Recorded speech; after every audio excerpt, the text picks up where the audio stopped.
Bonsoir et bienvenue à Kourou en Guyane pour le lancement de ce soir. Vous écoutez la traduction française du commentaire en direct. Ce sera le troisième lancement d'Ariane 5 de cette année. Écoutons d'abord Stéphane Israël, président exécutif d'Ariane Espace.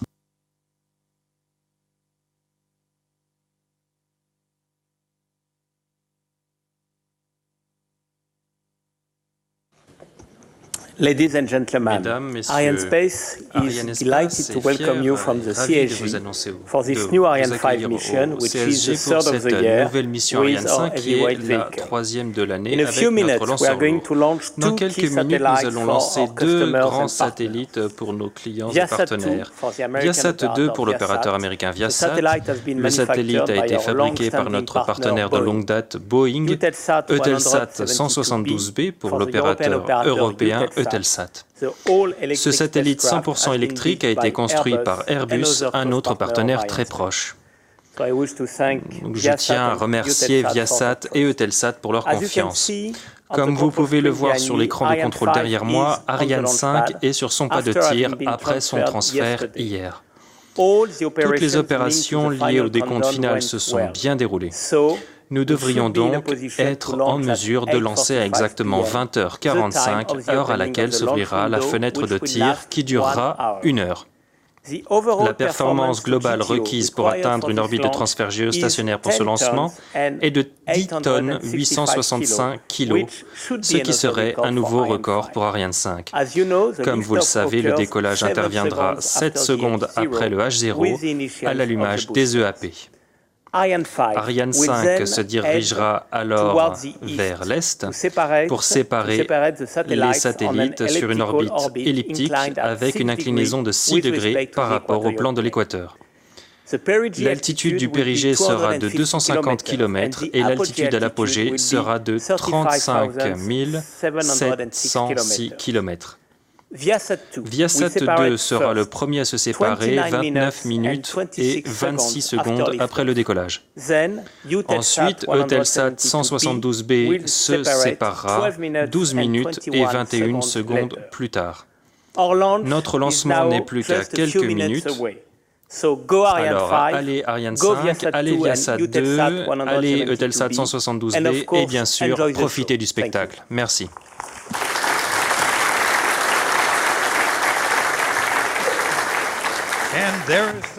Et voilà la vedette de la soirée, Ariane 5 ECA, qui mesure presque 55 mètres et pèse 780 tonnes.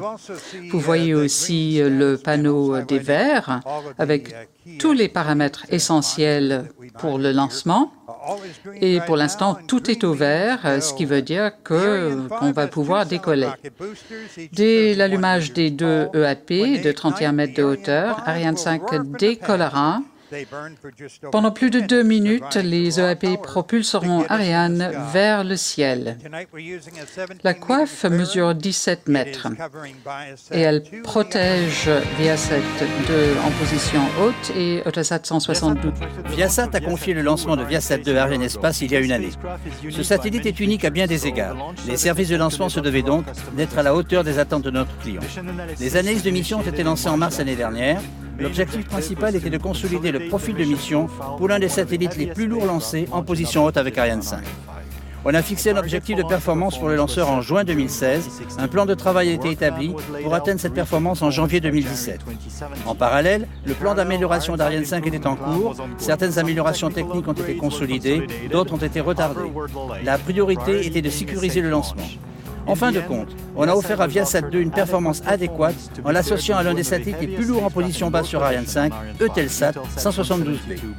Après avoir sélectionné ce copassager à la fin de l'année dernière, la préparation pour cette mission double a été effectuée et la revue finale a eu lieu en février. Après une campagne de lancement mouvementée, Viasat et Boeing ont terminé leur préparation mi-mai et ils sont maintenant prêts à établir le nouveau record de performance avec Ariane 5.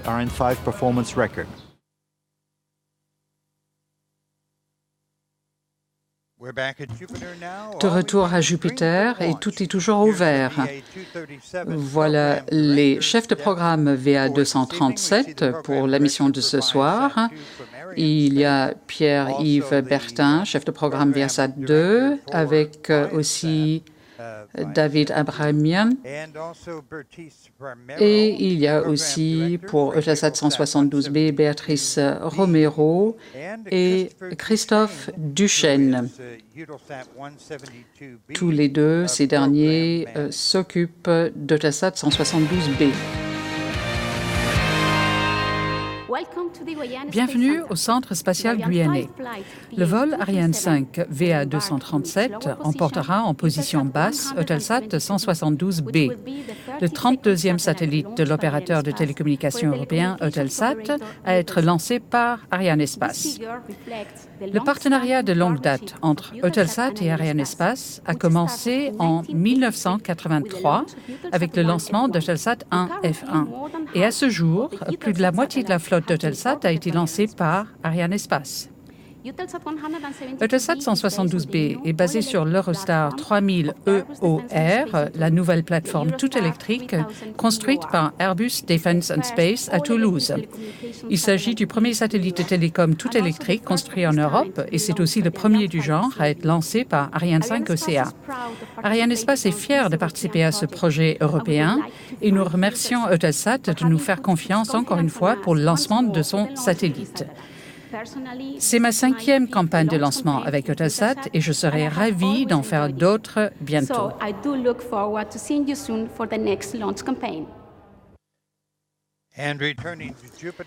De retour de nouveau à Jupiter, et vous voyez une belle image déjà du lanceur de ce soir. Et nous avons ici la cellule de vol, Stéphane Israël, président exécutif d'Arianespace, et Roland Lagier, directeur technique chez Arianespace. La cellule de vol a la mission sous son autorité. C'est le premier lancement pour Fleur Lefebvre en tant que DDO, qui fera l'annonce des 7 minutes. Top H0 moins 7 minutes. Et voilà l'annonce. Nous avons démarré la séquence synchronisée. Tout se passe très vite maintenant. Les dernières vérifications et réglages avant le lancement sont effectués par des ordinateurs. Ce soir, c'est l'apogée d'un mois de travail ininterrompu au CSG pendant la campagne de lancement.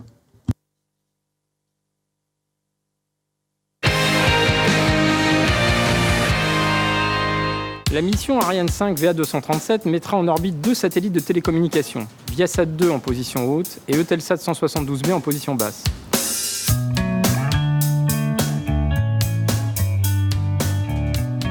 Une campagne de lancement se déroule de la façon suivante. Tout d'abord, nous avons l'intégration mécanique avec l'assemblage des différents étages. Puis, différents contrôles fonctionnels des sous-systèmes, fluides, électriques et avioniques sont déroulés à partir du banc de contrôle. Et cela se termine par un contrôle global de synthèse lanceur. L'arrivée de la charge utile basse, Eutelsat 172B en Guyane, a eu lieu le 27 avril. Le satellite a été transféré dans les ensembles de préparation charge utile S5 et les opérations de contrôle mécanique et électrique ont pu débuter avec son feed-check mécanique le 28 avril. Eutelsat 172B a été transféré dans son hall de remplissage le 11 mai et a réalisé ses opérations de chargement du 13 au 17 mai. La campagne de lancement aura réellement commencé pour Viasat 2 avec les opérations de contrôle autonome et la réalisation du contrôle de compatibilité avec son adaptateur de vol, le feed-check mécanique, le 9 mai. Viasat 2 a réalisé ses remplissages ergols du 11 au 15 mai. Les opérations combinées avec le lanceur ont démarré le 17 mai pour Viasat 2 avec son sanglage vol sur adaptateur, suivi de son transfert dans le bâtiment d'assemblage final lanceur. Le hissage sur Silda a été effectué le 19 et son encapsulation sous coiffe le 20 mai. Pour Eutelsat 172B, les opérations combinées ont démarré le 19 mai avec le sanglage vol sur adaptateur, suivi le lendemain par le transfert vers le bâtiment d'assemblage final. Le hissage sur lanceur a eu lieu le 22 et son encapsulation sous le composite supérieur le 23 mai. Suite à la répétition générale, donc lanceur, satellite et base de lancement, nous sommes alors prêts pour la chronologie de lancement qui se déroule sur 2 jours. Le premier jour étant consacré au transfert en zone de lancement, suivi en soirée par le remplissage de la sphère hélium liquide de l'étage principal. Puis le jour J avec le déroulement de la chronologie finale suivi de la séquence synchronisée. Nous sommes à 4 minutes du décollage et voilà encore une belle image du lanceur. Et tout est toujours au vert pour ce soir. La masse totale de la mission est 10,865 tonnes, constitué des 2 satellites pour 10 tonnes, et le reste, ce sont les structures de soutien, y compris le SILDA, qui couvre Eutelsat 172B et qui sert de base à Viasat 2.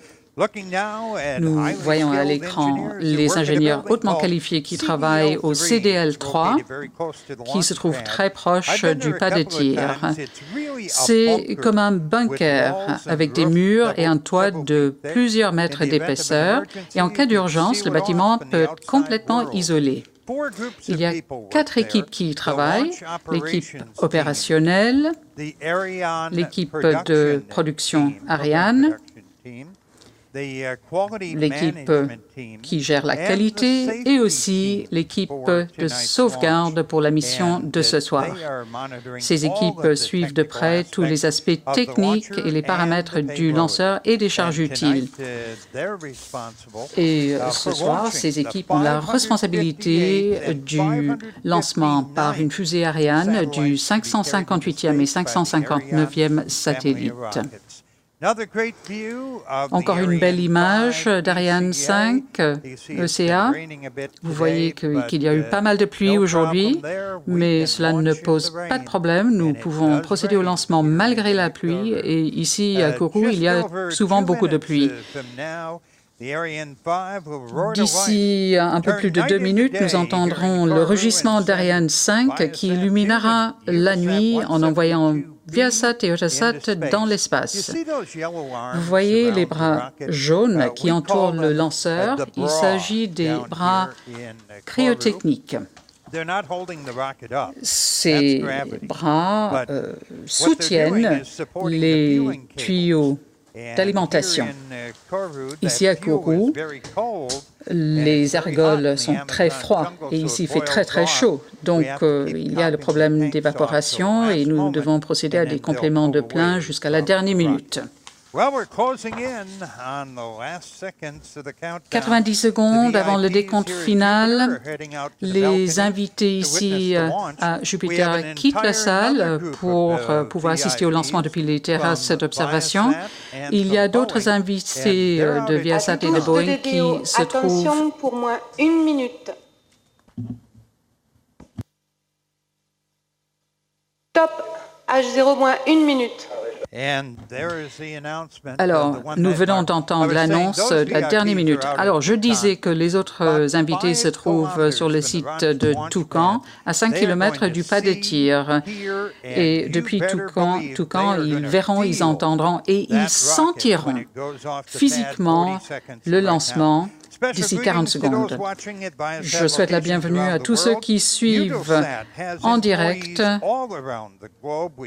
que ce soit Viasat, Eutelsat, Airbus Defence and Space ou le personnel de toutes les industries en Europe. Voilà donc ce qu'on attend depuis tellement longtemps, le décompte final. À tous de DDO, attention pour le décompte final. 10, 9, 8, 7, 6, 5, 4, 3, 2, 1, top. Allumage Vulcain. Allumage des 2 EAP et décollage Ariane 237.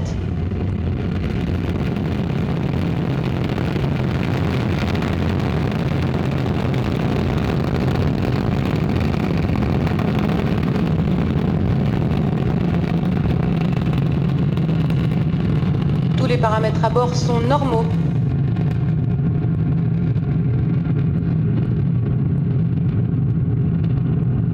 La propulsion est nominale. Tous les paramètres à bord sont normaux. Le ciel s'illumine. Le grondement au-dessus de la jungle amazonienne et le bruit d'Ariane 5 ECA qui se dirige vers les îles du Salut. Nous sommes à H plus 1 minute bientôt et Ariane 5 a déjà franchi le mur du son ici à Kourou. Le bâtiment de Jupiter où je me retrouve commence à trembler. Effectivement, on le ressent ici. Les paramètres à bord sont corrects. Il y a 1300 tonnes de propulsion qui permettent à Ariane de s'affranchir de la gravité terrestre. 90% de la puissance provient des deux EAP qui consomment 240 tonnes de propergol à poudre en 2 minutes. Le pilotage est calme. À la fin de leur tâche, à moins d'1 minute, Ariane se trouvera à une distance de 70 km et avancera à une vitesse de plus de 1,6 km par seconde, donc plus rapide qu'une balle de fusil. Nous recevons déjà des informations provenant de Galio. La prochaine étape importante, ce sera l'extinction et le largage des deux EAP. D'ici environ H plus 2 minutes et 20 secondes. La propulsion est 10 nominale. secondes. Il y aurait donc extinction et largage des EAP. Séparation des deux EAP. Vous avez entendu l'annonce de la DDO. Les EAP ont terminé leur travail, nous n'en avons plus besoin. Sur le pas de tir, Ariane 5 pesait 780 tonnes. Et d'ailleurs, en attendant, regardez l'image à l'écran. La propulsion est nominale. Les paramètres à bord sont normaux. Le poids du lanceur est maintenant de 180 tonnes. Plus une fusée est légère, plus elle avance vite. Ariane avance extrêmement rapidement, a déjà parcouru à peu près 90 km. Regardez la vitesse visée qui est de 9,3. Ensuite, nous allons assister au largage de la coiffe. Au sol, la coiffe protégeait les satellites et pendant la première étape du lancement offrait une protection contre les vibrations acoustiques et contre les risques de frottement atmosphérique, mais nous n'en aurons plus besoin. Séparation de coiffe. Trajectoire nominale. Vous avez entendu l'annonce de la DDO, séparation de la coiffe. Donc la coiffe retombe. Vous voyez les images depuis un dernier lancement et nous venons de perdre encore 2 tonnes. Sans la coiffe, ViaSat-2 se trouve exposé à l'espace pour la toute première fois. Enfin, le lanceur se trouve techniquement dans l'espace, mais il reste pas mal de chemin à parcourir. Regardez bien l'indication de la performance à l'écran et surtout le graphique en haut à droite. Il y a la trajectoire idéale, la ligne verte, et il y a le curseur qui suit l'évolution de la courbe, ce qui veut dire que la performance est nominale. Et ce sera annoncé régulièrement par la DDO. Le PC est allumé et restera allumé pendant 9 minutes. C'est le puissant moteur Vulcain qui fait le plus gros du travail. Il consomme 320 kg d'ergol par seconde. C'est 500 fois plus qu'un réacteur d'avion.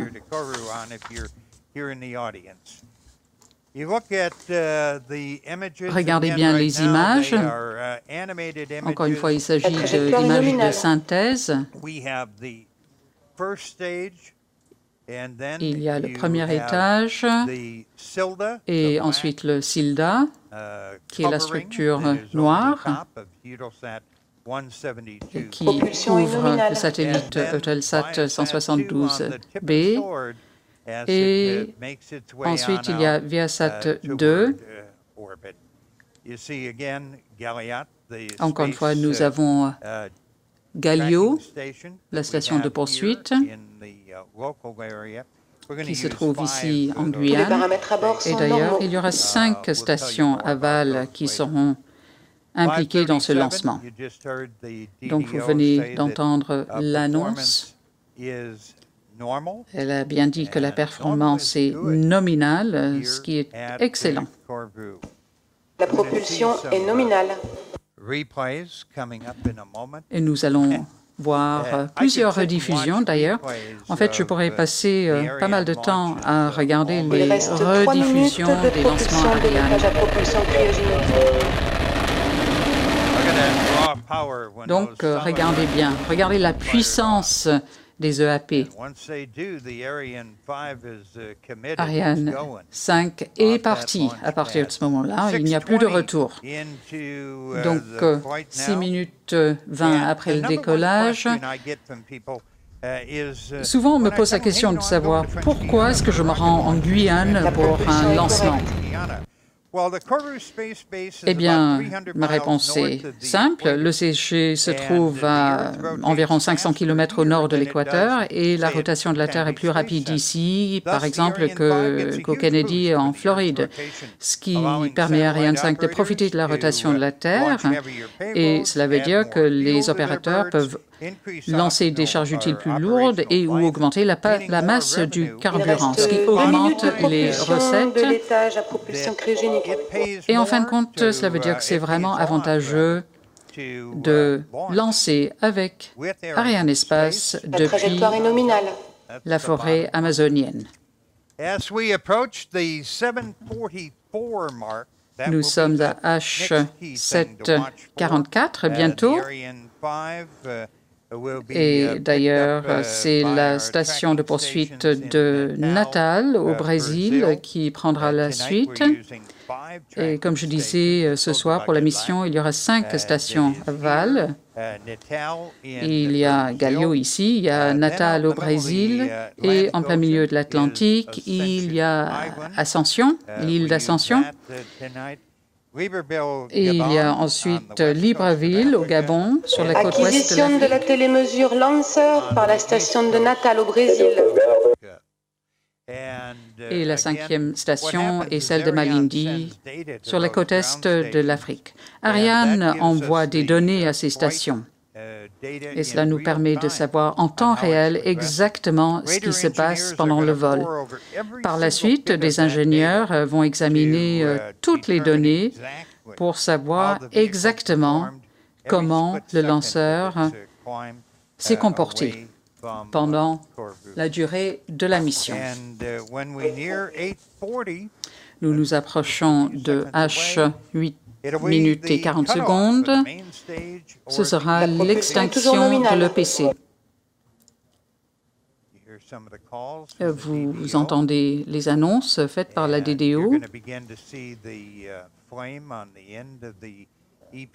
Vous allez bientôt voir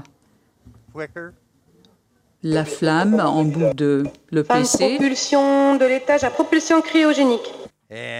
Séparation de l'EPC. Il y a eu donc séparation de l'EPC. Allumage de l'étage supérieur cryogénique. Trajectoire nominale. Et l'ESC s'est allumé. Donc, l'EPC a terminé son travail. Voilà encore des images de synthèse de missions précédentes. L'EPC retombe dans l'océan au large de l'Afrique et l'ESC fonctionnera pendant près de 16 minutes. Ariane avance très vite vers l'Afrique en s'accélérant.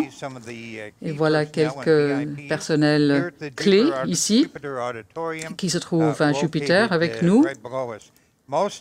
La plupart des invités sont arrivés à Kourou hier. La trajectoire est nominale. Ont eu l'occasion de voir la base de lancement et maintenant sont bien installés pour assister à cette mission. Il y a d'autres invités de Boeing et de Viasat, par exemple, qui se trouvent sur le site d'observation de Toucan. C'est pour cela qu'il y a quelques sièges vides pour l'instant en salle Jupiter. Viasat-2 entre dans l'histoire ce soir. Viasat-2 est le satellite le plus puissant jamais lancé, avec 300 gigabits par seconde de débit, plus de double la capacité de Viasat 1. Viasat 2 est à la pointe de la technologie satellitaire à haut débit, avec des charges utiles et très sophistiquées, un segment sol très avancé. La trajectoire est nominale.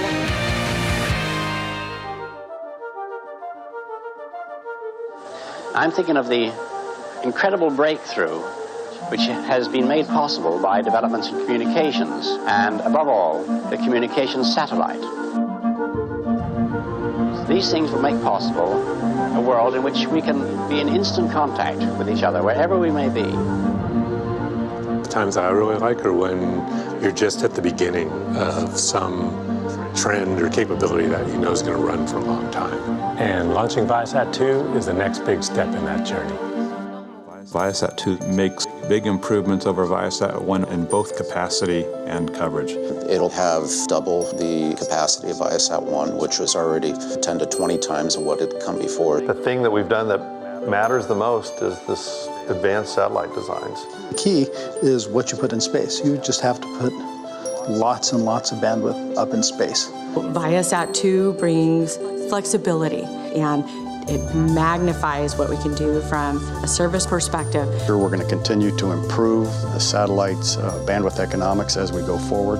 People's data needs are going to continue to grow over time. This mission that we're on, which is really connecting people, it's not just covering a lot of area, it's putting data where the people are. The world wants faster connectivity, faster internet, more connectivity, so that's the way we're going to compete. What separates us from the rest is we have the ability to provide a lot more capacity at a lower cost than the others do. The demand for a satellite internet service that feels truly unlimited is huge. Viasat-2 will expand into all of North America, Central America, even down into the tip of South America, as well as the Caribbean and the North Atlantic Bridge. It's got a much larger coverage area. It's going to be fantastic for our mobile airline business, because there's a lot of capacity over oceans where airlines fly. There are 7 billion people, and 3 to 4 billion people have no broadband internet connectivity. It's really exciting to know that we will enable an unimaginable amount of good worldwide. I think we're going to be a global communications company that helps people in education, in healthcare, and in entertainment and social reach. It's really just going to open up, more opportunities to get the economics to the point where people all over the world can stream and experience the internet while on the plane or on a cruise ship or wherever they might be. I think everybody's going to want the internet when they're in the air that they get on the ground. Right now, we're the only people in the world that can provide that. Our motto was providing practical solutions to difficult communications problems. We still do it today, and we're going to continue to do it. We are disrupting ourselves before anyone else can disrupt us. We were the first true broadband company for the entire United States, and we're on a path to becoming the first broadband company for the entire world. We have changed literally how people think about satellite communications. Viasat never seems to be afraid of doing what's never done before. It always just seems like the spark that kind of keeps us going. Every time somebody said we couldn't do something, we studied those markets, understood new technologies, made those evolutions, and I don't think there's anything we can't do. We can see a path to getting a big competitive advantage, providing a service that's really valuable. It's pretty rare to be able to find all that combination of stuff and see that it could go for 10 years. That's really exciting. The only thing we can be sure of about the future is that it will be absolutely fantastic.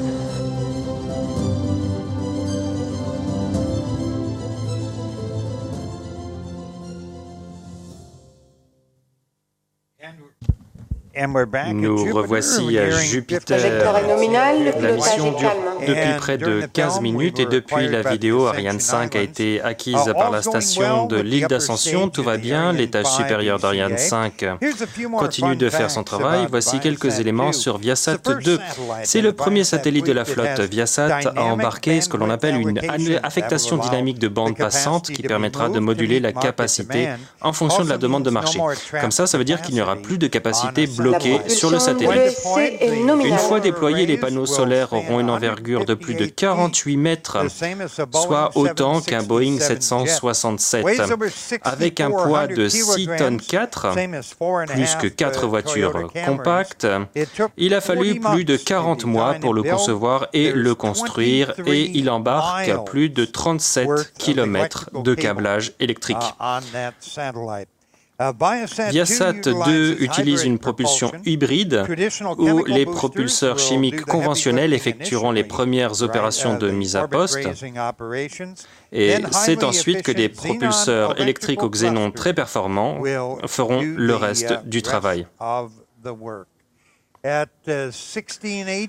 Nous en sommes à 16 minutes 20. Tout continue de bien avancer. Maintenant, encore quelques infos sur Viasat 2.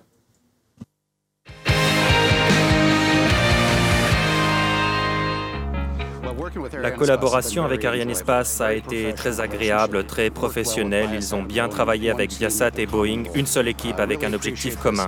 Nous avons vraiment apprécié les processus matures et stables et l'expérience des équipes, l'accent mis sur la qualité dans les analyses, les rapports, le matériel, les services. Tous les problèmes qui sont survenus ont été traités et résolus rapidement. Nous sommes impatients pour ce lancement et les futurs lancements, y compris pour un des Viasat 3. Ariane n'est pas qu'un fournisseur, mais un véritable partenaire.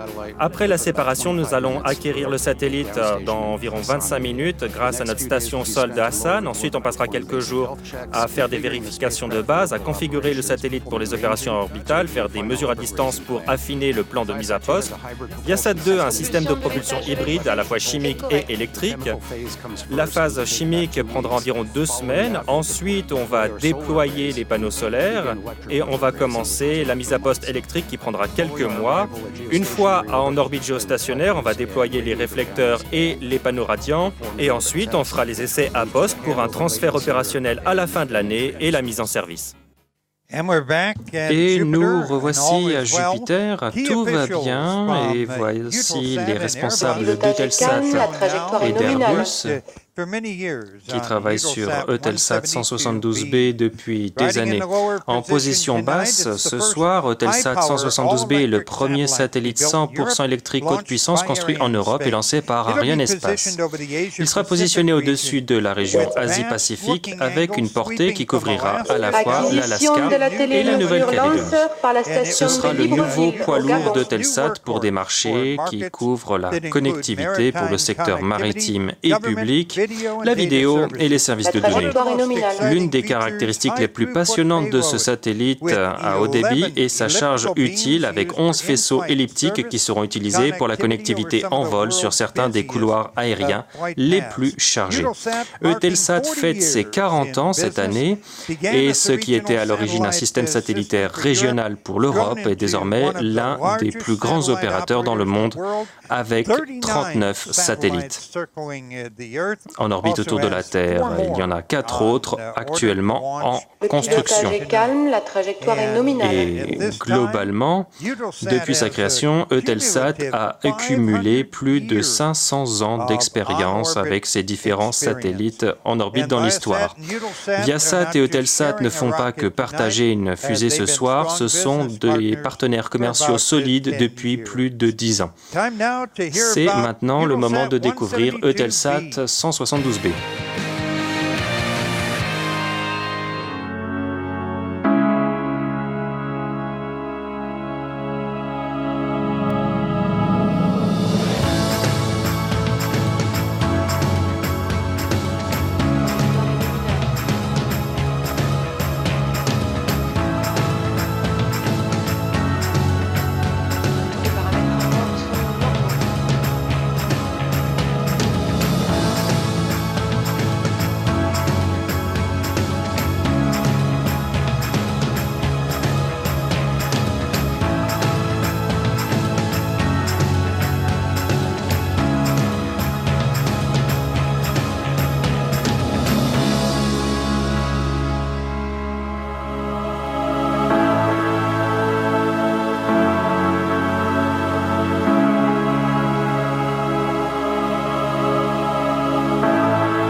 C'est un sacré satellite, comme je le disais. Il est 100% électrique et construit par Airbus. Et les responsables de Telsat disent souvent qu'il est compact, intelligent et ingénieux. Par exemple, grâce à la propulsion électrique, il pèse à peine plus de 3500 kg, soit une économie de près de 2 tonnes. Mais ça n'est pas tout, vous le verrez dans un instant. Ce satellite inaugure des technologies de pointe, comme des pièces imprimées en 3D, des amplificateurs multiports qui affectent dynamiquement entre les faisceaux et des bras robotisés inédits qui orientent précisément les propulseurs électriques pour maximiser l'efficience énergétique. Et c'est véritablement un satellite à la pointe du progrès. Et c'est maintenant le moment d'en savoir un peu plus sur Eutelsat 172B.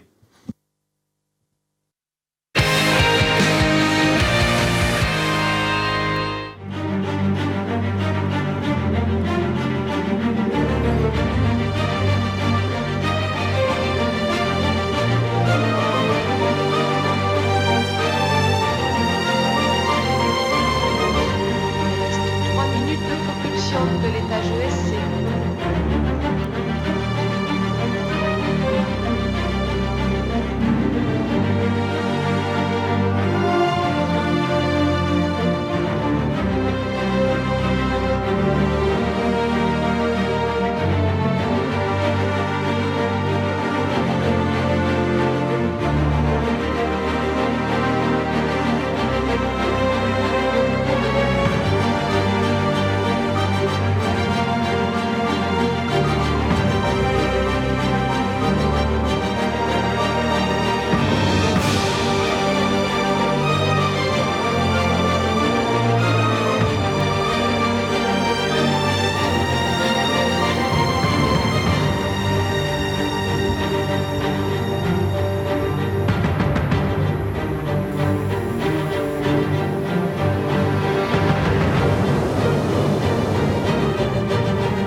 reste 1 minute de propulsion de l'étage ESC. Et vous venez d'entendre l'annonce de la DDO. L'étage supérieur d'Ariane 5 est presque au bout de ses 16 minutes de fonctionnement. C'est un véritable cheval de trait. Là, on cherche à atteindre une vitesse de 9,3 km par seconde. C'est vraiment le chiffre à atteindre.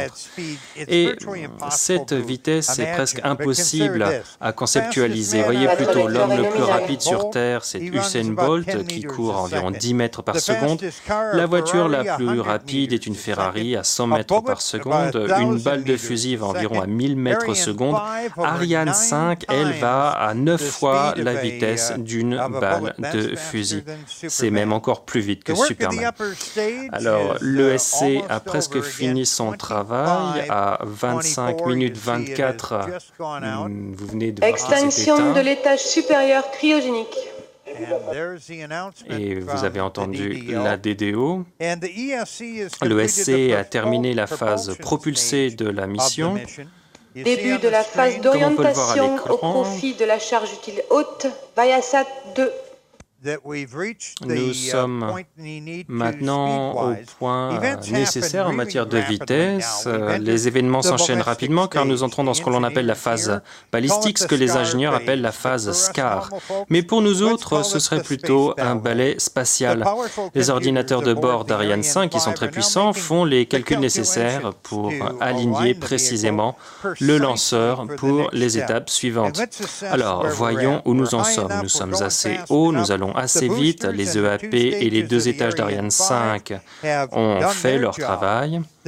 Il n'y a plus besoin de force brute. Ce qu'il faut maintenant, c'est une précision extrême. Et voilà pourquoi on utilise toutes ces calculatrices. C'est ça vraiment qui rend l'aventure spatiale si sophistiquée. C'est ce que l'on appelle le système GNC de guidage, navigation et commande. C'est l'un des sous-systèmes principaux du lanceur. Le premier pas est d'orienter le lanceur pour libérer Viasat 2 et il y a plusieurs petits propulseurs latéraux sur le lanceur qui se chargent de cette manœuvre et il faut que le pointage soit très exact. Très exact. Et inutile de vous dire que toutes ces années de dur labeur pour tous ceux qui ont participé au programme Viasat 2 vont dépendre des prochaines secondes, 2 minutes, à 29 minutes 24. C'est là que tout va arriver. H plus 29, 24, c'est à ce stade qu'un jeu de ressorts va éjecter, ou plutôt laisser gentiment partir Viasat 2 qui va quitter le sommet du Silda et du composite. C'est presque comme un accouchement, en gros. Moi, je n'ai jamais eu d'enfant, je me suis marié très tard, mais beaucoup de gens qui ont travaillé sur ce programme, pour Eutelsat, pour Viasat, ça fait plusieurs fois que je viens pour ces missions. Les gens ont quasiment les larmes aux yeux quand la mission réussit. Ça leur a pris des années et des années. Et vraiment, tout se résume aux prochaines minutes. Il n'y a plus que quelques minutes avant que nos amis de chez Viasat 2 voient leur patience récompensée. On voit que nous sommes pile sur la courbe optimale. Plus que 25 secondes.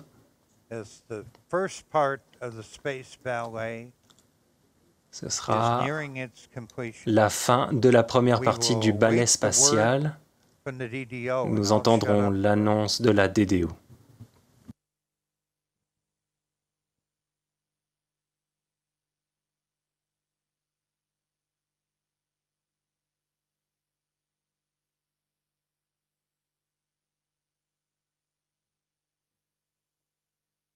Séparation Viasat 2. Et ça y est. Encore une fois, Viasat 2 est en route et la tradition ici à Kourou est de ne pas applaudir tant que les 2 satellites ne se sont pas séparés. La famille Ariane a maintenant mis 558 satellites en orbite et Eutelsat 172B aura l'honneur d'être le numéro 559. Eh bien, son tour viendra dans seulement 12 minutes. Il va ensuite rejoindre son orbite après Viasat 2. Maintenant, le deuxième acte de ce balai spatial va commencer. Il faut détourner le composite de la direction empruntée par Viasat 2. Ensuite, nous nous préparerons à larguer le Silda. C'est cette structure noire qui est comme une petite coiffe en fait. C'est l'ingrédient secret d'Ariane 5. C'est lui qui rend les satellites doubles possibles. Il protégeait Eutelsat 172B et il servait aussi de base à Viasat 2. Et il faut maintenant s'assurer de le larguer loin des deux satellites. On ne peut assez insister sur la précision de ces étapes. Imaginez-vous ce qui est en train de se produire à 8,5 km par seconde. Nous sommes de l'autre côté du monde, au-dessus de l'Afrique, et le composite avec Eutelsat 172B avance à une vitesse incroyable au-dessus de l'Afrique. Et si vous avez vu le film Gravity, vous saurez qu'il se passe vraiment des choses horribles quand le moindre débris entre en collision dans l'espace avec un satellite. Le SILDA, lui, n'est pas un petit débris. Il fait 5 mètres de haut, il pèse plus de 500 kilos. Et donc, on s'assure toujours de le séparer en toute sécurité. Vous le voyez sur les images de synthèse. Et la DDO vient de confirmer la séparation. C'était la prochaine étape critique du balai spatial et c'est la première fois maintenant que cette merveille de technologie qui est Eutelsat 172B, dont on a déjà parlé auparavant, c'est la première fois qu'il voit la lumière du Soleil. Mais il reste encore d'autres actes du balai spatial. Les ordinateurs de bord calculent maintenant le changement de trajectoire exact nécessaire pour ensuite larguer Eutelsat 172B. C'est le 8e programme sur lequel je travaille pour Eutelsat et le 4e à Kourou. Je suis ravi de tourner ce film aujourd'hui pour marquer la fin de presque 36 mois de collaboration entre Eutelsat, Airbus Defence and Space et Arianespace pour concevoir, fabriquer, tester et préparer ce satellite unique. Je saisis cette occasion pour saluer l'enthousiasme et l'engagement de cette équipe européenne de rêve. Des centaines de personnes dans nos entreprises ont réalisé un satellite triple mission très sophistiqué, mais qui reste assez compact pour tenir en position basse dans une fusée Ariane 5. Eutelsat 172B est un programme phare pour Eutelsat. C'est le reflet de notre ambition pour innover avec nos clients et pour garantir que nous exploiterons les meilleures technologies pour créer des satellites qui comptent pour nos utilisateurs. Il a fallu énormément de travail pour arriver là où nous en sommes aujourd'hui. Il reste encore fort à faire avec le lancement, la mise à poste, les essais en orbite et bien sûr de nombreuses années d'exploitation. 40 minutes après le décollage, Eutelsat 172B se séparera de l'étage supérieur d'Ariane 5 et j'ai une pensée émue pour mes collègues et l'équipe Airbus à Toulouse, qui prendront la main sur la mise à poste électrique. Salut à tous depuis Kourou. Je suis sûr que vous êtes tous impatients de vous mettre au travail. C'est un privilège de travailler dans le secteur spatial avec des personnes très qualifiées et passionnées par ce qu'elles font. Cette campagne de lancement n'a pas fait exception et elle a fait ressortir le meilleur de chacun d'entre nous. L'esprit d'équipe, la confiance et un dévouement infatigable. Je suis fier d'avoir participé à ce programme et j'ai hâte, comme vous tous, je crois, de voir notre satellite prendre vie dans l'espace dans quelques instants et entamer une vie commerciale longue et prospère dans quelques mois. Pour conclure, comme on le dit toujours chez Eutelsat juste avant le décollage, allez Ariane, allez Airbus, allez Eutelsat 172B. Et oui, en effet, tout avance bien. Nous nous approchons du moment fondamental quand on va séparer Eutelsat 172B. Cela se passera à 41 minutes 45, H plus 41, 45. Et nous sommes donc de retour à Jupiter et le balai orbital continue. L'étage supérieur et le satellite Eutelsat 172B sont en train d'être mis en position pour l'attitude exacte nécessaire. Comme le disait Stéphane Israël dans ses propos liminaires, Ariane 5 ECA établit ce soir un nouveau record en matière de charge utile globale. Nous plaçons 10 865 kg en orbite. Viasat 2 pèse 6 418 kg, Eutelsat 172B 3 551 kg et le reste de la masse est composé de la cases à équipement et des autres structures porteuses comme le SILDA. Imaginez donc à quel point les satellites modernes sont devenus énormes. Le 4 octobre, nous fêterons le 60e anniversaire de la mise en orbite de Sputnik, le premier satellite artificiel jamais mis dans l'espace. C'était une sphère de 58 cm qui pesait 83 kg. Et tout ce que pouvait faire ce satellite, c'était d'envoyer un simple bip-bip, mais c'était quand même un saut qualitatif en matière de technologie, et c'est ce petit bip-bip qui a déclenché la course à l'espace et a tourné tous les regards vers les communications par satellite. On peut raisonnablement affirmer que c'est le bip-bip de Sputnik qui nous a amenés là où nous en sommes ce soir, ici, à Kourou. Eh bien, à côté de Sputnik, Viasat 2 ou Eutelsat 172B aurait l'air de géant. Avant même de déployer ses panneaux solaires, Viasat 2 fait 6 mètres de hauteur et 3 mètres de largeur. Une fois les panneaux en place, ils auront la même envergure qu'un Boeing 767 et ils produiront 18,3 kW de puissance. Eutelsat 172B, lui, est plus petit, mais à 3,7 mètres de hauteur en configuration de lancement, il reste bien plus grand que Sputnik. Et une fois déployés, les panneaux solaires auront une envergure de 39 mètres et ils produiront une puissance incroyable de 13 kW, même en fin de vie dans plus de 15 ans. Il a 14 transmetteurs en bande C, 36 répondeurs en bande KU et 11 en haut débit en bande KU. Et puis, prenez la durée de vie des satellites. Les 2 satellites de ce soir seront encore en fonctionnement dans 15 ans. Par contre, Sputnik, lui, a épuisé ses batteries et cessé d'émettre 21 jours après son lancement. Et ensuite, il est retombé dans l'atmosphère et s'est désintégré le 4 janvier 1958. Vous vous souviendrez que j'ai parlé des 5 stations de poursuite. Eh bien, voilà ce que l'on fait de toutes les données qui nous arrivent d'Ariane 5. Les données arrivent ici, au CVI, qui est situé à la station de Galio, sur une montagne au sud de la base de lancement. Ici, une équipe de 4 personnes qu'on appelle l'équipe du contrôle visuel immédiat surveille 150 paramètres critiques en temps réel sur plus de 1000 qui sont renvoyés par le lanceur. Le reste des données est stocké sur d'énormes disques durs et elles seront analysées ces prochaines semaines. Cela permet aux ingénieurs de savoir exactement comment chaque système s'est comporté ce soir. Et n'oubliez pas que les ingénieurs adorent la précision.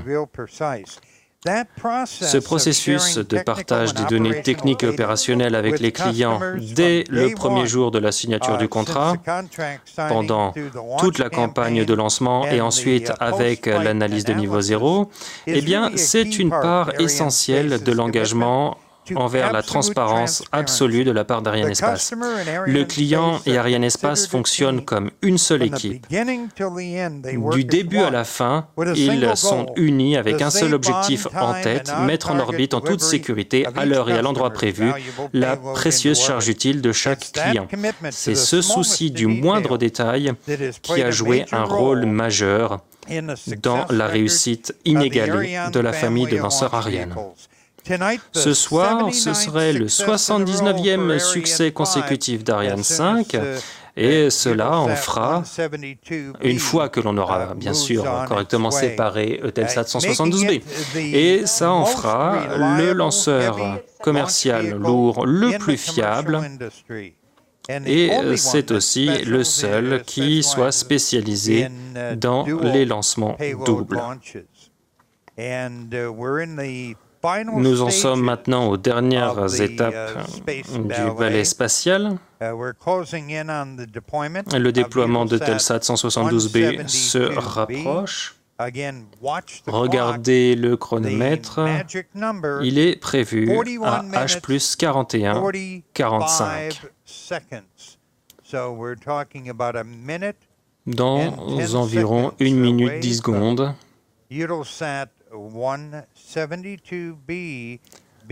C'est là que l'on mettra Eutelsat 172B sur son orbite de transfert géostationnaire.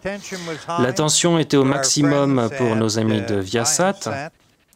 Eh bien, c'est maintenant le tour des équipes d'Eutelsat.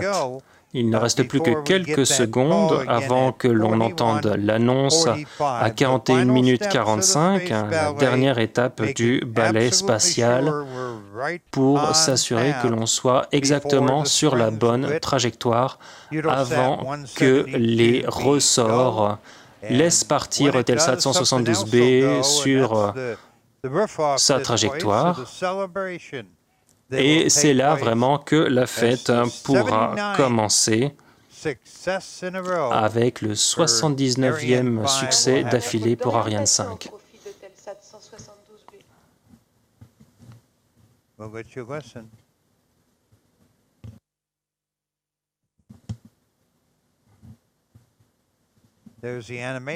Vous voyez les images de synthèse. Séparation Eutelsat 172B. Et encore une fois, c'est un succès. Viasat et Eutelsat, une réussite ce soir. Ariane 5 a encore et encore et encore rempli sa mission. 79 succès d'affilée. On ne peut pas imaginer le frisson de joie qui parcourt les responsables des différentes sociétés impliquées. Vous avez vraiment entendu les applaudissements dans l'audience. Et bon, c'est presque devenu normal ici de réussir un lancement, mais tout dépend vraiment de ce travail d'équipe dont on a parlé. Il a fallu des années de travail acharné pour atteindre le résultat de ce soir, et cette confiance envers Ariane Espace et Ariane 5 ECA a été récompensée. Et là, vraiment, ça va être la fête ici, au centre Jupiter et au belvédère de Toucan. Mais il reste une dernière étape du balai spatial que doivent superviser les ingénieurs ici à Jupiter. Vous vous souvenez que j'ai parlé de la case à équipement et aussi le reste du composite supérieur? Eh bien, il faut maintenant le pointer dans une autre direction. Une autre direction que celle qu'emprunte actuellement Eutelsat 172B.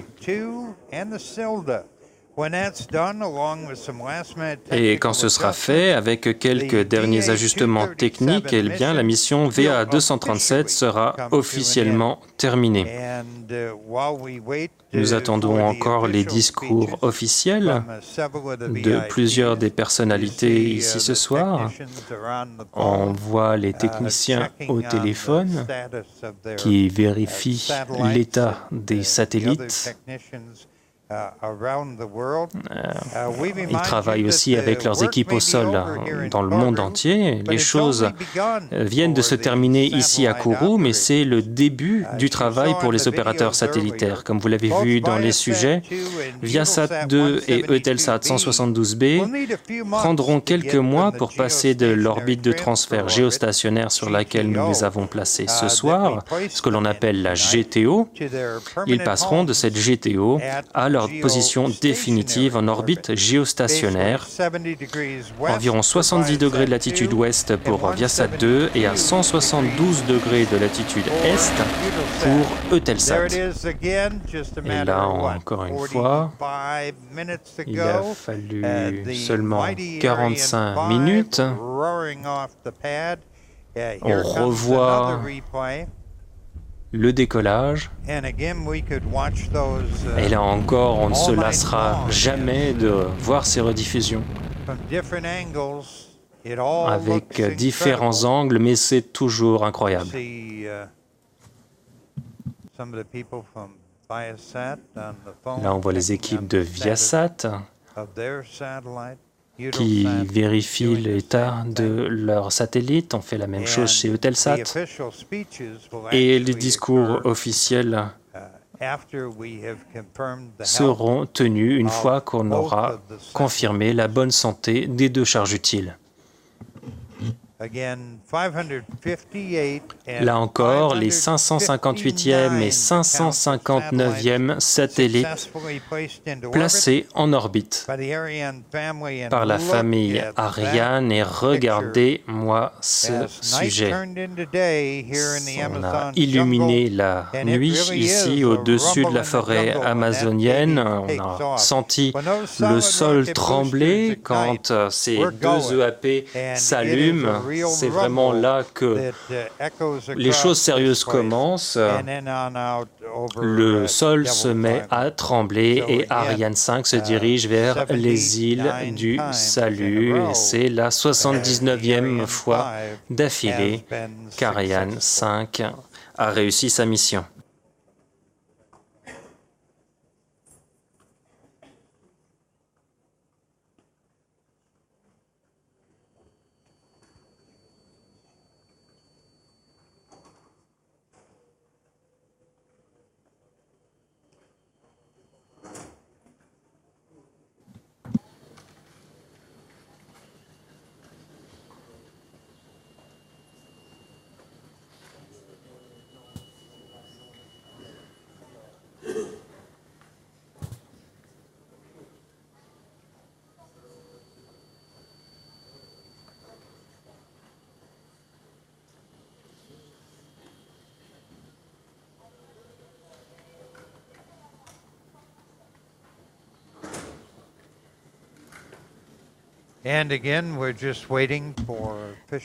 Nous attendons toujours la confirmation officielle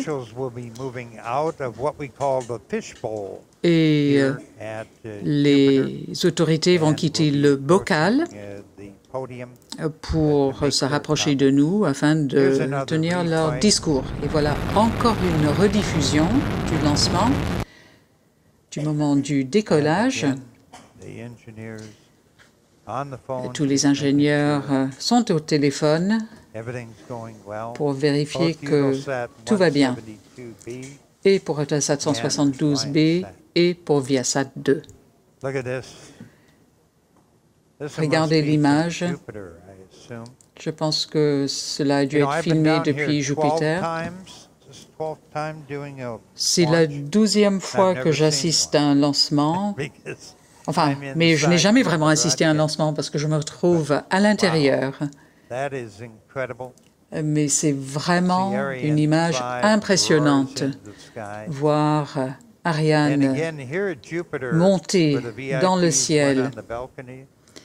Les invités sont sortis sur les terrasses d'observation et l'on se retrouve à environ 13 kilomètres du pas de tir, et il faut en fait environ 1 minute avant de recevoir le son, le bruit du décollage. Mais pour ceux qui se retrouvaient ce soir à Toucan, la distance n'était que 5 kilomètres et j'imagine qu'ils ont très rapidement entendu le bruit et senti ce tremblement.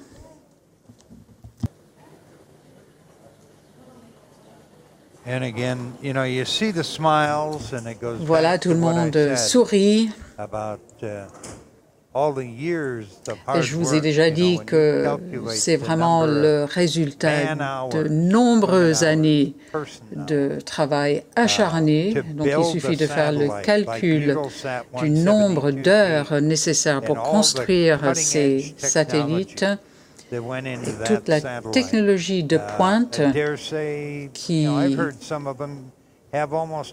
se trouve dans les satellites, et je pense que dans certains cas, certaines personnes ont consacré presque 1 million d'heures à construire ces satellites. Les 2 satellites de la mission de ce soir sont vraiment des satellites de pointe, des satellites extrêmement sophistiqués. Et d'ailleurs, c'est pour cela que les satellites ont été confiés à Ariane Espace. Et voilà Stéphane Israël. Monsieur le Préfet, Mesdames et Messieurs, Ladies and Gentlemen, distinguished guests. Monsieur le Préfet, Mesdames et Messieurs, chers invités, Ariane Espace est ravi de vous annoncer la séparation de Viasat 2 et Eutelsat 172B tel que prévu en orbite de transfert géostationnaire. C'est la troisième fois de cette année et c'est la 79e fois d'affilée que Ariane 5 a effectué une mission parfaite. Bravo et félicitations. Nous avons mis en orbite des satellites pour deux de nos principaux clients en position haute, Viasat 2, et le deuxième satellite a été lancé par Arianespace pour Viasat après WildBlue 1 en 2006. J'aimerais remercier chaleureusement le PDG de Viasat, Mark Dankberg. D'ailleurs, il était à Toucan et il va se joindre à nous ici à Jupiter. Il reste sur le carnet de commande encore un satellite Viasat à lancer. Nous espérons qu'il y aura d'autres possibilités à l'avenir. Je souhaiterais féliciter Boeing, notre partenaire de longue date, qui a construit Viasat 2. Il y a 54 satellites Boeing qui ont été lancés par Arianespace déjà, et il reste encore 3 à lancer dans le carnet de commandes. Merci énormément à Boeing de nous avoir fait confiance et merci surtout à Mark Spivak. Mark se trouve également à Toucan et il était ici avec nous il y a quelques semaines pour ACS 50. Il a passé quelques jours chez lui avant de revenir ici au CSG avec nous. Alors, en ce qui concerne le satellite Eutelsat, c'est le 32e à être consacré à Arianespace pour le lancement. Il nous reste encore 2 à lancer, Altaï 2 et Altaï 3. Je suis sûr qu'il y aura un changement de nom bientôt et je pense aussi que nous aurons la possibilité de lancer d'autres satellites d'Eutelsat. Donc, j'aimerais remercier Eutelsat et surtout le PDG, ainsi que le directeur technique, le CTO, Johan, qui est avec nous ce soir. Félicitations aussi à Airbus, qui a construit le satellite Eutelsat 172B sur la base de la plateforme Eurostar E3000EOR, donc 100% électrique, avec le soutien de l'ESA et des agences spatiales de certains pays européens, en particulier le CNES en France, dans le cadre du plan d'investissement d'avenir. Jean-Luc Moulet, et je veux remercier le Commissariat général à l'investissement et Jean-Luc Moulet pour leur soutien au programme spatial et aux satellites tout électriques.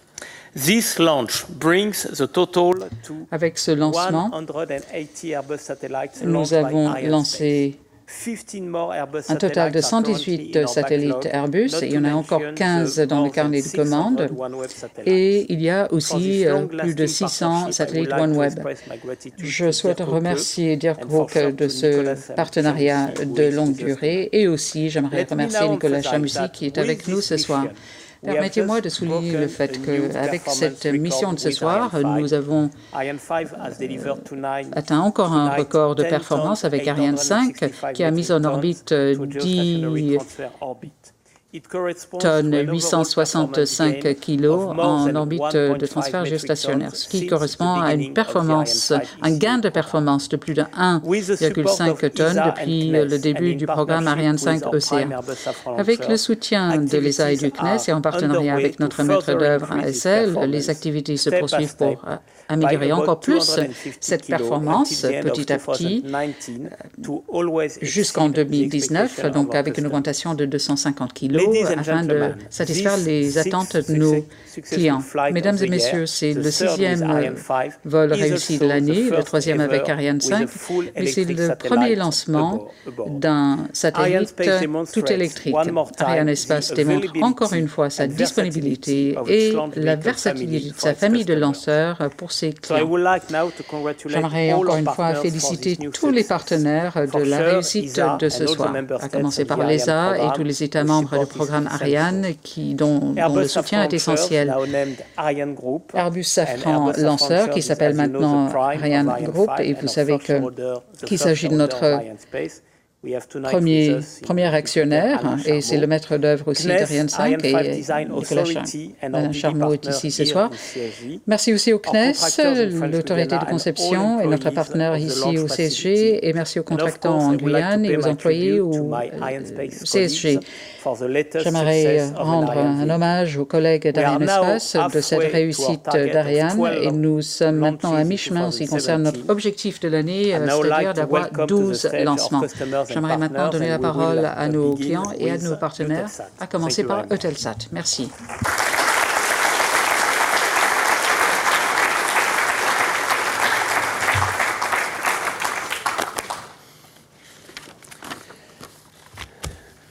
Ouf.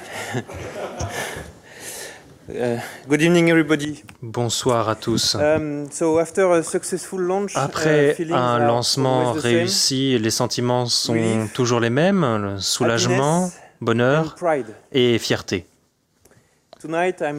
Ce soir, je suis soulagé, mais je suis 2 fois plus content et 3 fois plus fier que d'habitude.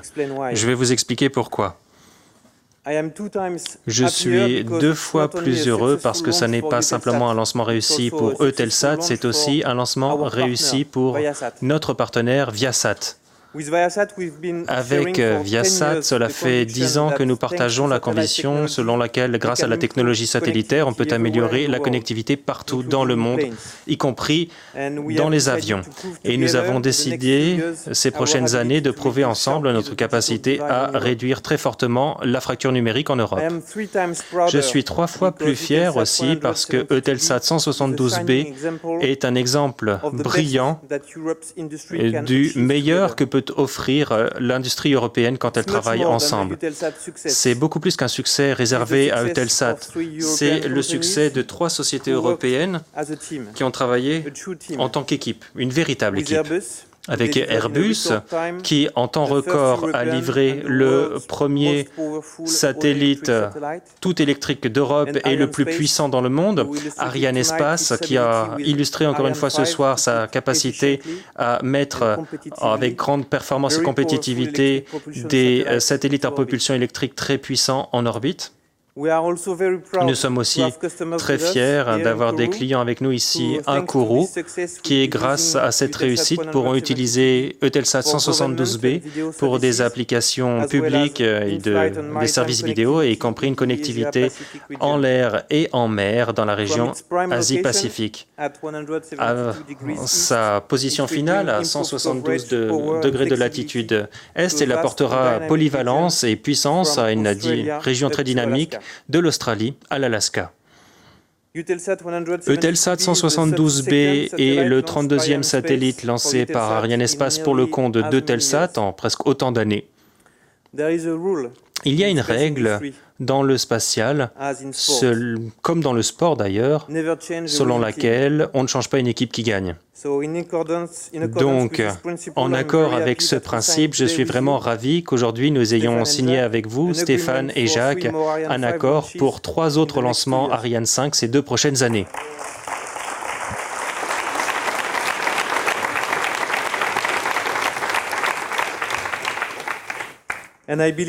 Et je suis convaincu que cela nous met sur un bon pied pour nos discussions à venir avec Ariane 6. Je tiens à remercier toutes les équipes qui ont travaillé d'arrache-pied sur ce programme ces dernières semaines, ces derniers mois, et qui ont rendu possible ce succès. En commençant par les équipes Airbus, bien sûr, sous l'égide de Pierre-Yves Barra, chef de programme, Laurent Ravelli et Nicolas Bouge. Les équipes d'Ariane Group, là, j'anticipe un peu, en particulier Roland Lagier, Jean-Christophe Delaunay, Benjamin Troublé et Béatrice Romero. Les équipes du CNES, en particulier notre DDO, Fleur Lefebvre, et bien sûr l'équipe technique d'Eutelsat, en particulier Christophe Duchesne, directeur de programme, Bertrand Montuis et Olivier Tropin. Les gars, vous avez fait vraiment un boulot incroyable. Je souhaite aussi remercier chaleureusement 3 personnes. Raphaël Mussalian, sans qui je ne serais pas là aujourd'hui, Arnaud de René et Édouard Pérez. Ce sont eux qui ont eu le courage nécessaire pour lancer ce projet. Ils ont décidé de le faire parce qu'un peu comme Mark Twain, ils ne savaient pas que c'était impossible. Messieurs, vous êtes une source d'inspiration pour moi et pour l'ensemble du secteur. Thomas Pesquet revient sur Terre demain. Et avec un sens du timing parfait, on a lancé un satellite français dans l'espace, alors même qu'un spationaute français revient sur Terre. Pour Thomas, c'est la fin de sa mission, mais pour Eutelsat 172B, ce n'est que la fin du début. D'ici à Kourou, le centre de l'attention se déplace vers nos collègues fortement qualifiés à Toulouse qui vont accompagner Eutelsat 172B vers les prochaines étapes de son chemin. Toutes mes salutations maintenant à mes collègues d'Eutelsat dans le monde entier qui nous ont suivis pour suivre ce lancement historique pour notre société. Je vous remercie.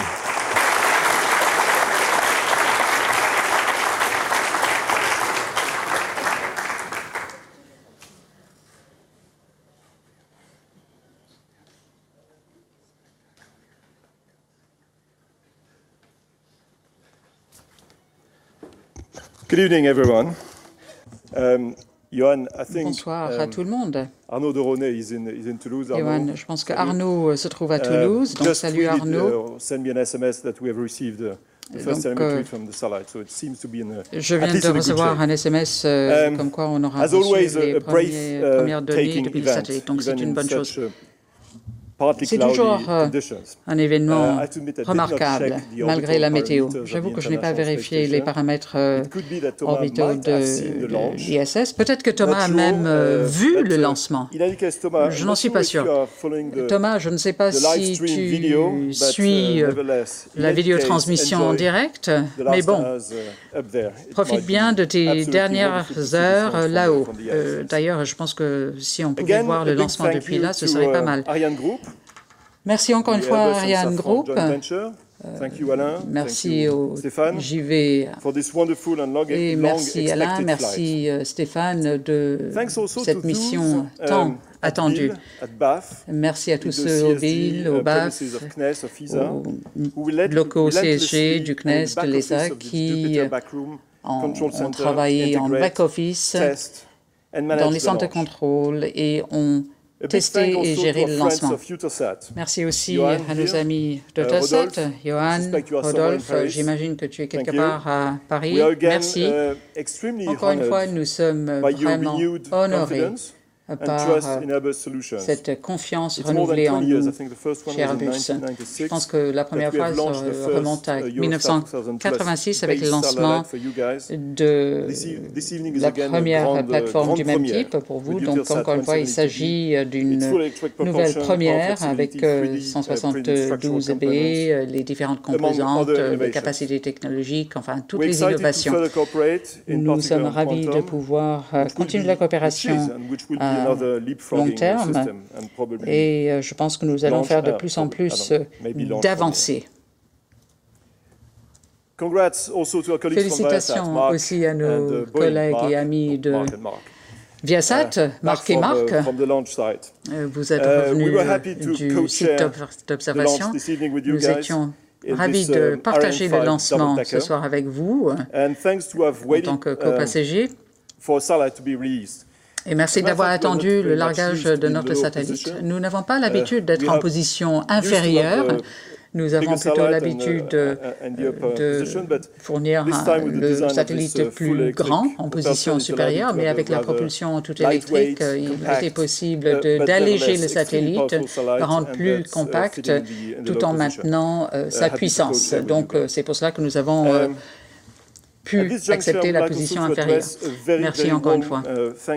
J'aimerais également remercier toutes mes équipes chez Airbus sur les différents sites à Toulouse. Je sais qu'il y a 150-200 personnes à Toulouse, aussi à Portsmouth, à Stevenage, Elancourt et plein d'autres aussi. Et merci aussi à nos partenaires.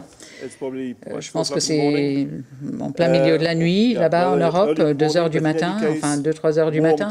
Mais de toute façon, je souhaite vous féliciter d'avoir contribué au développement de ce système novateur. Merci aux agences qui nous ont soutenus, l'ESA et d'autres agences spatiales européennes, surtout le CNES. Merci au Commissariat général d'investissement. Merci Jean-Luc de votre soutien grâce au programme d'investissement pour l'avenir. Donc c'est vraiment un partenariat doublement gagnant.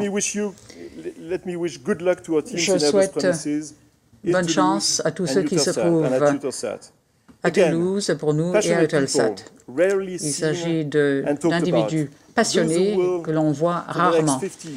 Et ce sont ces personnes-là qui, pour les 15 ou 19 ou 20 années à venir, vont avoir la responsabilité d'opérer, d'exploiter notre nouveau membre de la famille en orbite. Ils ont déjà commencé leur travail pour la phase LEOP. Il y aura ensuite les essais en orbite, IoT. Donc, vous allez travailler pendant une bonne quinzaine d'années non-stop, 7 jours sur 7.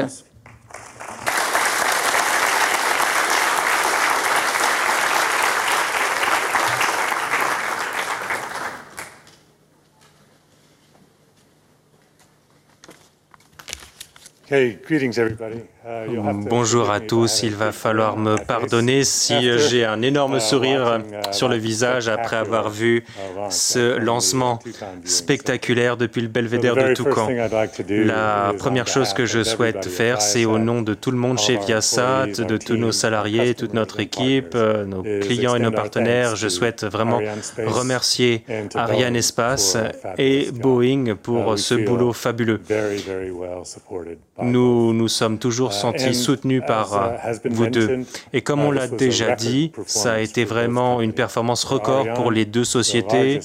Pour Ariane, la plus grande masse jamais mise en orbite sur Ariane 5. Pour Boeing, le plus gros satellite commercial qu'ils aient jamais construit. Et puis, je crois que pour moi, personnellement, il faut remercier tout le monde chez Viasat qui a contribué à rendre cela possible, qui nous ont mis en situation pour faire ce qui a été fait. Pour tous ceux qui ont travaillé sur les systèmes Sol, dans les autres programmes, tout le monde a rendu ce soir possible. J'aimerais vous expliquer un peu ce que cela signifie pour Viasat et aussi, je crois, pour le monde. Viasat a très bien réussi aux États-Unis avec ses premiers Viasat 1 et WildBlue pour fournir des services aéronautiques et aussi Internet au domicile, comme ça n'avait jamais été possible avec des satellites. Mais maintenant, avec Viasat 2, on peut faire une nouvelle transition. On ne sera plus simplement une entreprise majoritairement américaine, on pourra devenir une société régionale et peut-être bientôt une société mondiale. Avec Viasat 2, nous aurons environ 300 gigabits par seconde de bande passante.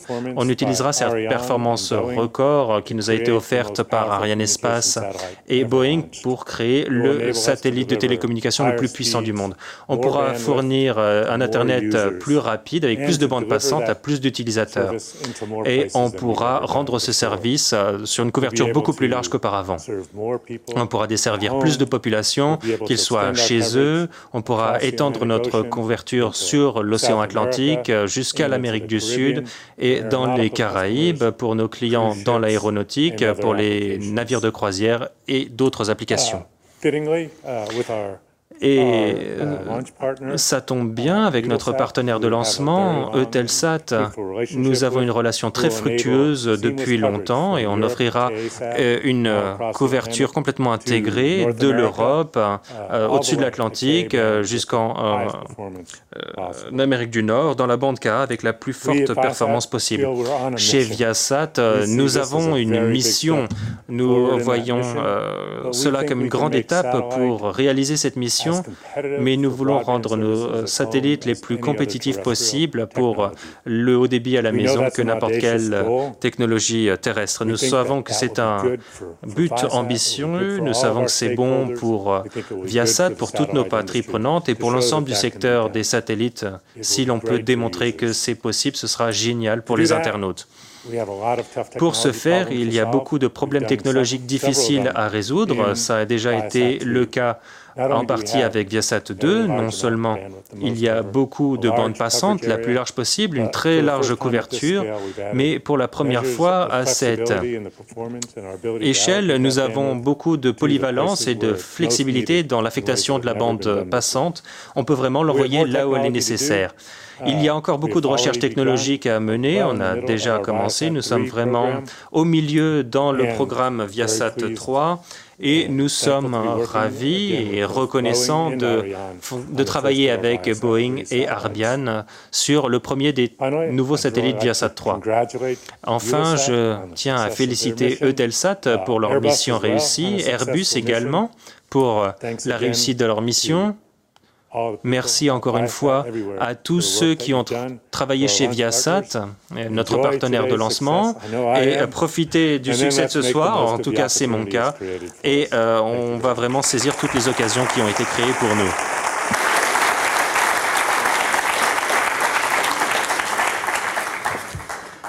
Wow.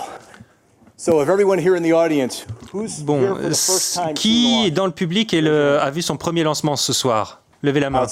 C'est incroyable, incroyable. Ça a été vraiment magnifique ce lancement.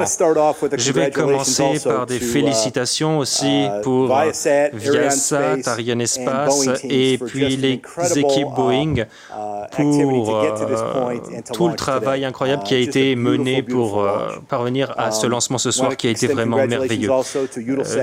Félicitations également à Eutelsat et Airbus.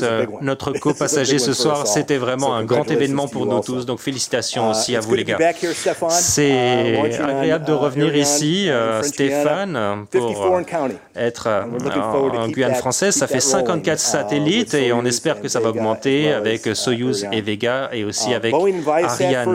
Boeing et Viasat ont signé le contrat de Viasat 2 en mai 2013 et on travaille aussi sur d'autres projets depuis 2006. Viasat 2 est le plus gros satellite commercial jamais construit par Boeing, comme l'a déjà dit Marc. Il apportera 2 fois la capacité et 7 fois plus de couverture que les satellites de classe Viasat 1. C'est donc vraiment un saut qualitatif. Une fois déployé, les panneaux solaires, il aura la même envergure qu'un Boeing 767, avec une puissance solaire supérieure à 18 kW. Et donc, c'est vraiment une capacité incroyable. Il parviendra à son orbite finale après plusieurs étapes, le déploiement des panneaux solaires, des antennes, et puis il y aura des essais à poste. Tous ces essais seront faits par notre centre de contrôle de mission à El Segundo en Californie, avec une équipe combinée Boeing-Viasat. Boeing et Viasat ont une super relation ensemble et elle va perdurer avec Viasat 3. Nos équipes sur Viasat 2 ont travaillé de concert dans l'usine, dans les revues de design, dans les décisions de gestion de projet et aussi avec le lancement ici ce soir au Centre spatial guyanais.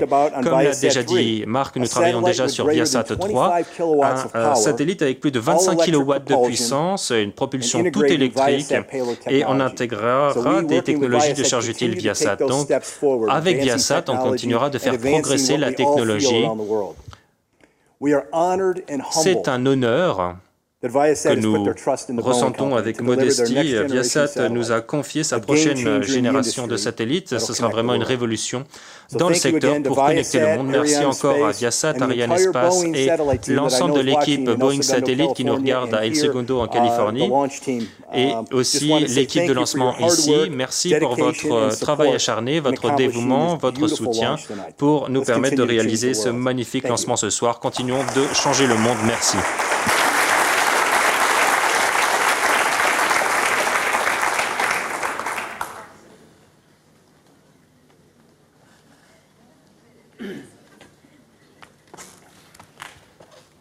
Après un anglais un peu approximatif, j'ai beaucoup apprécié l'accent anglais de Johan Leroy, qui a un bon degré de compétition avec le mien. Donc merci Johan de m'avoir soutenu dans ton intervention.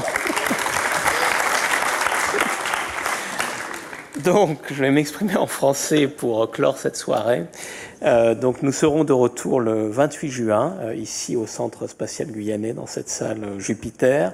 Et nous allons le faire pour deux clients très importants d'Arianespace, Inmarsat, dans un partenariat avec Elasat, c'est le satellite H3S-IS, et l'agence spatiale indienne, l'ISRO, pour laquelle nous allons lancer GSAT 17.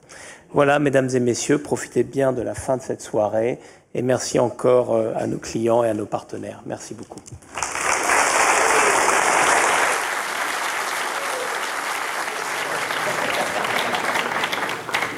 Well, my friends, another incredible Area 5 mission has come to an end. Donc, nous sommes à la fin de cette mission incroyable. 79 succès d'affilée. Et je viens ici régulièrement depuis 2007. Avec chaque lancement, je suis de plus en plus passionné et je suis ravi de partager avec vous cette passion depuis Kourou en Guyane. Donc encore une rediffusion et félicitations encore une fois à tout le monde pour VA 237, surtout chez Viasat et chez Eutelsat. Et bravo surtout à Arianespace. Donc, je vous souhaite une très bonne nuit.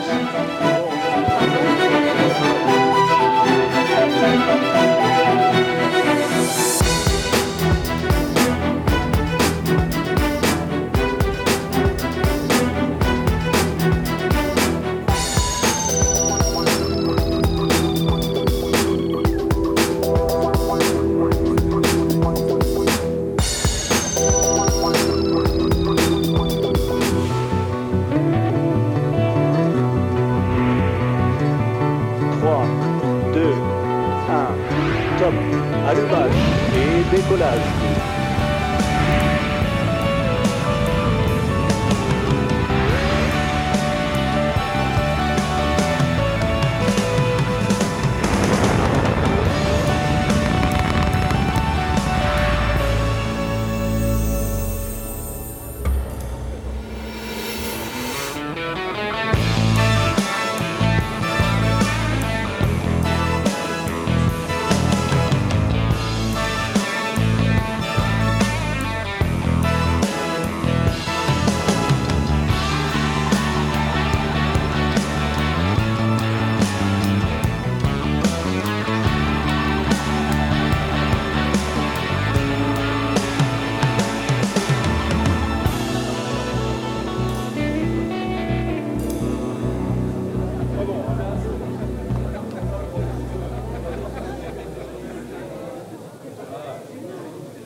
Gracias.